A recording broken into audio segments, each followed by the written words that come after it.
안녕하세요.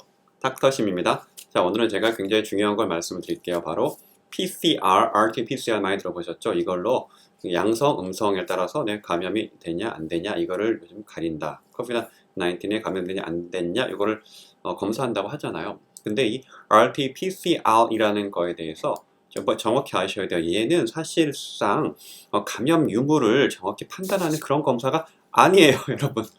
자, 이렇게 얘기하면 되게 황당하실 수 있겠습니다. 아니, PCR로 감염하는 게 아닙니까? 아닙니다. 정확히 감염력을 알려면 사실은 다른 검사 방법이 있습니다. 그게 뭐냐면 plaque assay라든지 TCID15 이런 다른 직접적인 cultural 바이러스의 감염력을 알아보는 그런 검사들이 있어요. 그런데 그런 검사들은 레벨 3나 레벨 4의 바이오세이프티 같은 그런 랩에서 사용이 되는 그런 검사라서 보세요. 이런 것들은 막 입고하거든요.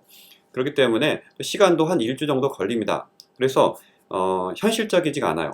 대부분 랩에서 이런 장치를 갖추고 오랜 시간 동안 테스트하기 쉽지 않기 때문에 우리가 현실적으로 빠른 테스트를 꼭 간편하게 하기 위해서 PCR이라는 걸 사용을 하는 겁니다. 그러면 자, 이 PCR이 뭔지 조금 더 설명을 드릴게요. Polymerase Chain Reaction. 이게 어떤 원리냐면 바이러스의 특정 진, whole 진이 아니고요. 모든 진이 아니고 특정 진을 딱 선택을 해가지고 그 유전자를 증폭을 시키는 겁니다. 한 사이클 할 때마다 2배씩 증가해요.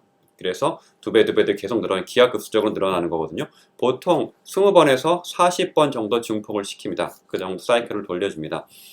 그래서 어느 정도 증폭하다 보면은 그 바이러스가 그 바이러스에 묻어있는 형광 물질이 검출이 될 수가 있습니다. 네, 어느 정도 증식이 되면은 증폭이 되면 검출이 될 수 있어요. 그래서 내가 확인하고자 하는 바로 그 유전자, 물론 그 바이러스의 유전자 일부겠죠. 그 유전자가 있다 없다가 이제 확인이 되는 건데 몇 번 사이클을 돌렸을 때 있다 없다 이렇게 확인이 되는 것입니다. 이것을 바로 Cycle Threshold CT 값이라고 부릅니다. 여러분, 이 CT 값이라는 개념이 굉장히 중요합니다. 굉장히 중요해요. 이 CT 값을 어떻게 설정하냐에 따라서 여러분의 결과가 양성이 될 수도 있고 음성이 될 수도 있는 거예요. 자, 생각을 해보세요. 바이러스가 내 몸에 굉장히 많이 있다면은 그 샘플, 정확히 말하면 검체 샘플에 굉장히 많이 있다면은 증폭을 조금만 해도 몇 사이클 안 돌려도 그 형광물질이 딱 보이겠죠. 증폭된 형광물질이 양성은 나오겠죠. 그런데 그 검체에서 바이러스 농도가 낮다면은 굉장히 희박하다 그러면 굉장히 많이 돌려야 간신히 검출이 될 거 아닙니까? 그렇죠? 그래서 낮은 CT 값은 의미가 사이클을 적게 돌렸다 의미이기 때문에 그 검체에서 바이러스 농도가 높다 이런 얘기고요. 감염력이 높다라는 의미로 대략 해석이 됩니다. 그 다음에 높은 CT 값은 여러 번 사이클을 돌려야 되기 때문에 그 검체의 바이러스 농도가 낮다. 그런데 여기서 이게 주의를 할 점이 아까 최초에 말씀드렸잖아요. CT 값하고 감염력하고 반드시 이렇게 상관관계가 정확히 일치하진 않습니다. 특히 중간 정도 된 CT 값, 예를 들어서 25에서 35 사이 되는 이 CT 값은 정확히 말하면 이게 감염력이 있을 수도 있고요. 없을 수도 있는 거예요. 그것만으로 확실하게 알 수는 없습니다. 그러나 우리도 그래도 대략 플러스 마이너스 양성 음성 가르는 CT값 기준은 있어야 되잖아요. 그래서 다른 레포트들 이렇게 참고해서 보면은 대략 CT값 33보다 작으면 CT값 작으면 얘는 감염력이 있는 라이브 액티브 바이러스다 라고 봐도 되고요. CT값이 33보다 크다 그러면은 이건 대략 이제 큰 의미 없는 그런 수치다, 인액티브 바이러스다 이렇게 봐도 뭐 큰 무리가 없습니다. 그런데 이게 또 중요한 것이 시기예요, 시기. 감염 시기가 증상이 나고 10일 이내에는 PCR로 측정이 되는 설사 높은 CT 값이라 할지라도 일단 PCR에서 형광물질이 걸리기만 하면 전염력이 조금이라도 있을 가능성이 있는 것입니다. 그러나 10일 이후에 증상 발생 10일 이후에는 대부분의 환자에서 거의 99% 환자에서 CT 값에서 설사 33보다 작게 나왔다 할지라도 그것은 이미 비활성된 그런 바이러스다. 전염력이 없는 바이러스다. 이렇게 생각해도 무리가 없습니다. 그래서 여러분 2주 격리 끝나고요. 치료 잘 받고 어떤 약 먹고 나와서 나 증상이 아무것도 없는데 PCR에서 계속 양성이 나와서 당황한 경우 있잖아요. 이 경우는 이미 비활성화된 바이러스 쪼가리 일부가 PCR에서 증폭해서 검출이 되는 것 뿐입니다. 여러분, 그리고 걱정 안 하셔도 됩니다. 열흘 이후에 PCR 양성은 사실은 아무 의미가 없습니다. 조건이 한 가지 있어요. 여러분이 증상이 사라졌을 때, 여러분한테 모든 코로나의 증상이 사라졌다면 여러분이 최초의 증상 발생 열흘을 경과한 다음에 나오는 PCR 양성은 아무 의미 없다. 그건 다 비활성화된 그런 바이러스 쪼가리일 뿐이다 라고 생각하셔도 되겠습니다. PCR 양성은요, 그 3개월까지도 지속이 될 수 있다 그래요. 그러니까 증상이 완전히 소실되고 나서 3개월까지 또 지속이 될 수 있다. 그러니까 아무 의미 없는 그런 비활성화된 바이러스다라고 생각하시면 됩니다. 또 하나 말씀드릴게요. 여러분, 감염 초기 말씀드릴게요. 감염 초기에 음성 나오다 양성이 나온 경우가 있잖아요. 이거는 그럴 수가 있는 게 무증상기에는 그 바이러스가 증식이 덜 됩니다. 무증상기 1주차는 증식이 거의 안 돼요. 2주차부터 바이러스 증식이 이렇게 되고요.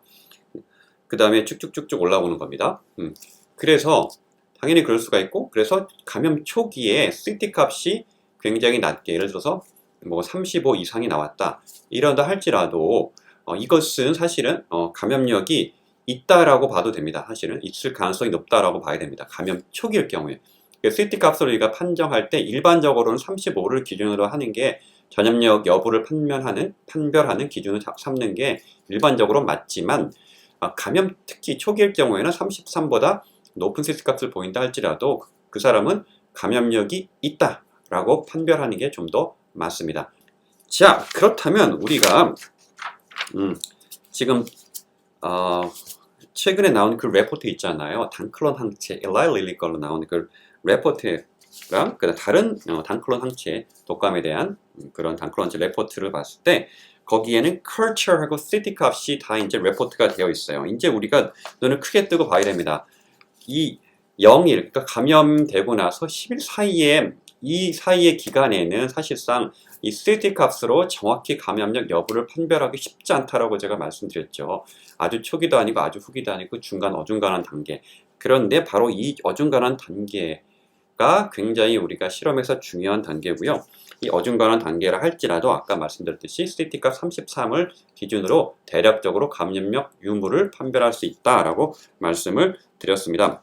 자, 요거를 이 레포트를 보기 앞서서 우리가 CDC에서 나온 그 COVID-19 레포트를 보시면 그 감염 그 PCR 양성 후 3개월까지도 지속이 될 수 있다라고 되어 있었죠. 물론 비활성화된 바이러스입니다. 아무 의미 없는. 그래서 그렇다면 이 사람이 전염력이 있다 없다를 뭘로 기준으로 봐야 되느냐? 당연히 컬처럴 할 수 있다면 참 좋은데 이게 아까 말씀드린 두 가지 뭐 플라거세라든지 뭐 TCID50 같은 거는 바이오 세프티 레벨 3 이상의 그런 랩에서 해야 되기 때문에 쉽지 않고 시간도 오래 걸린다고 했죠. 그래서 그거를 못하고 PCR도 정확하지 않다면 전염력 여부를 보는데 정확하지 않다면 우리가 뭘로 추정을 할 수 있겠습니까? 한 가지밖에 없어요. 증상. 여러분, 자 머릿속에 딱 기억하세요. 증상입니다. 증상의 소실 여부. 이게 사실은 우리가 가장 쉽고 정확하게 이 사람이 전염력이 있는지 없는지를 판별하는 기준입니다, 여러분. PCR이 아닙니다, 여러분. 자, 컬처럴하면 좋지만 그게 어렵기 때문에 대부분의 랩이나 대부분의 임상시험에서 컬처럴 안 해요, 여러분. 우리가 지금 진행되는 대부분의 임상시험이 다 그렇습니다. 대부분 PCR까지만 해요.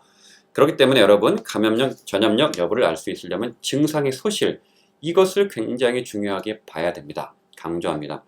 그래서 자 보겠습니다. 이 레포트들도 보시면 증상이 감소한 만큼 보면은 이 독감 항체로 인해서 한 레포트 보시면 자 컬처에서도 그만큼 떨어졌습니다. 증상이 떨어지면 그만큼 컬처 결과에서도 네거티브로 조금씩 떨어져요. 네. 자 그렇지만 이 PCR에서는 변화가 없었죠. 자 이것은 독감 항체로 한 거고요.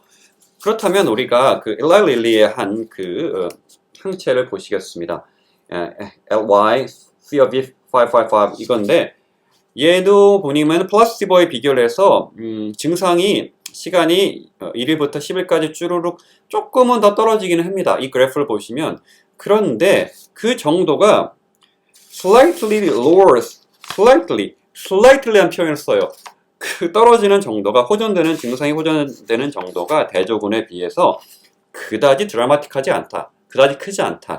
아주 작은 차이밖에 안 난다라고 이렇게 표현하고 있습니다. 이거 외래 편자 에서 나온 얘기예요. 그리고 또 이게 좀 이상한 게 2800mg 도수에서만 조금 차이가 난다고 하는데요.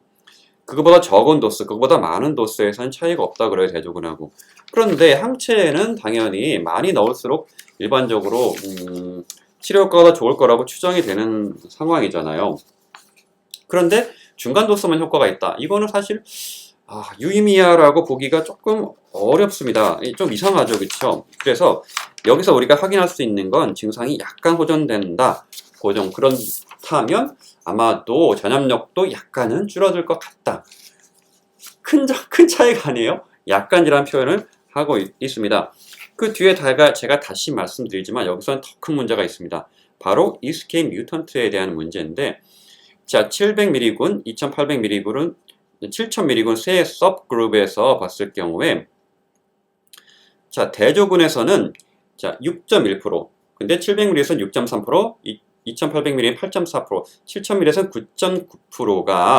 9.9%가 어떤 변이종이 생겨났다. 이 LYCOV554에 듣지 않는 이 변이종이 생겨났다 그럽니다. 이게 바로 이스케이프 뮤턴트라는 게 굉장히 강력히 추정되는 게, 이 항체 농도가 올라갈수록 변이 정도가 심해졌거든요. 이게 바로 전형적인 그 셀렉션 프레셔거든요. 그 항체에 듣지 않는, 그 항체를 피하는 이러한 뮤턴트. 그래서 이 단클론 항체, 이걸 주었을 때, 외래 환자에 주었을 때 이스케이프 뮤턴트가 발생할 확률이 올라간다. 이것이 굉장히 의심되는 상황이에요. 그렇죠? 이건 나중에 한 번 더 언급하겠습니다. 이번 환자에 대해서 우리 스터디한 거 저번에 나왔잖아요. 효과 없다라고 나왔는데, 저는 이게 그냥 이번 환자라고 해서 굉장히 심한 환자들만 모여있는 줄 알았어요. 근데 그게 아니고 보니까 이 일롤되는 환자군 자체가 산소를 하지 않는 그런 환자들도 이제 일롤을 해놨더라고요.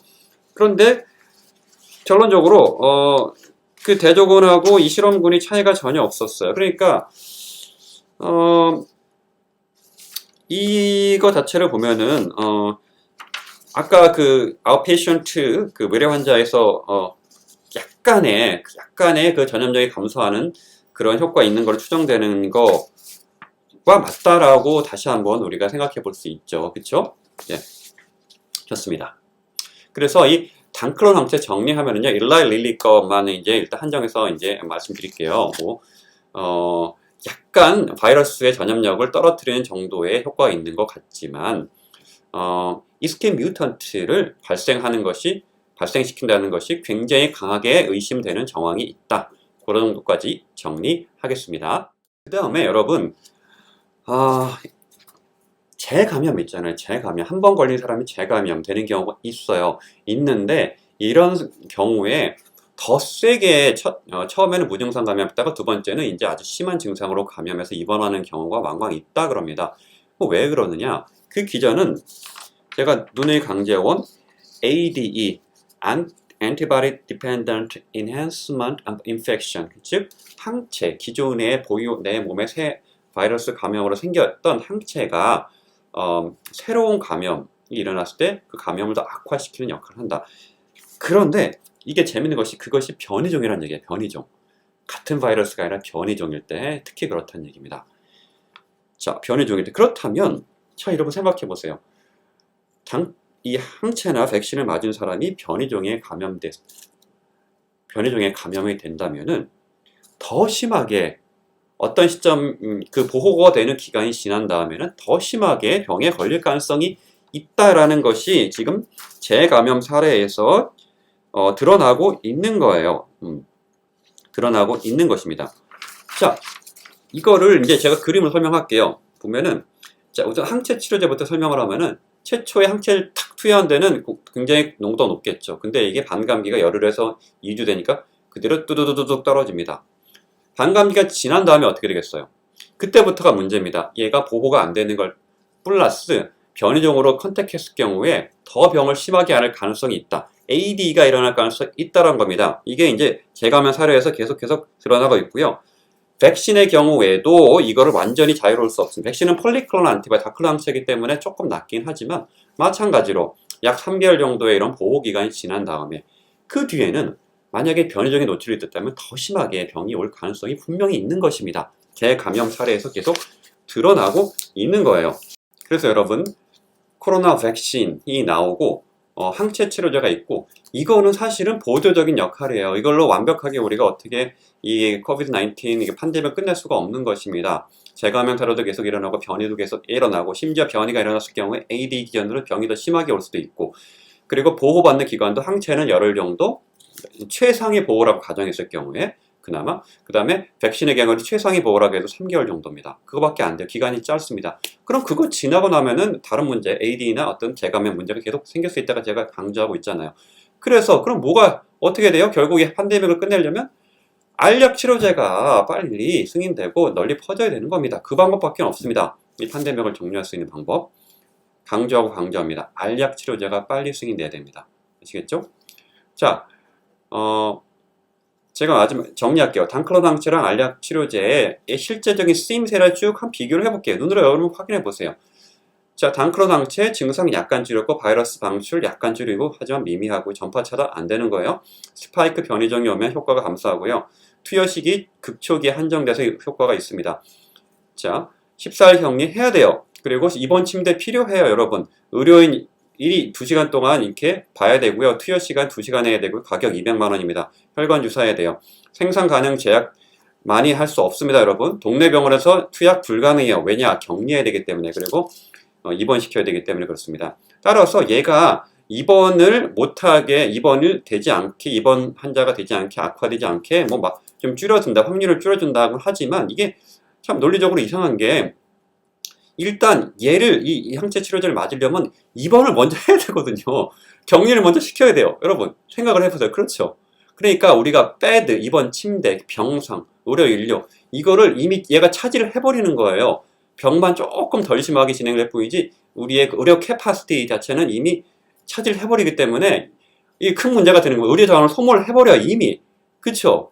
자, 그래서 기대되는 효과 정도는 여기에 이 많은 돈하고 시간과 의료 자원을 투여하는 거에 비해서 아주 큰 효과가 있어야 되는데 그렇지 않다. 효과는 미미하다는 얘기입니다, 여러분. 물론 이거는 이걸날 릴릴 걸로 제가 보여드리는 거예요. 네. 그 다음에 우리가 다른 알약 치료제 이렇게 그 약 있죠. 그 약. 네. 그 약을 보면은 증상이 얼마나 좋아졌을까?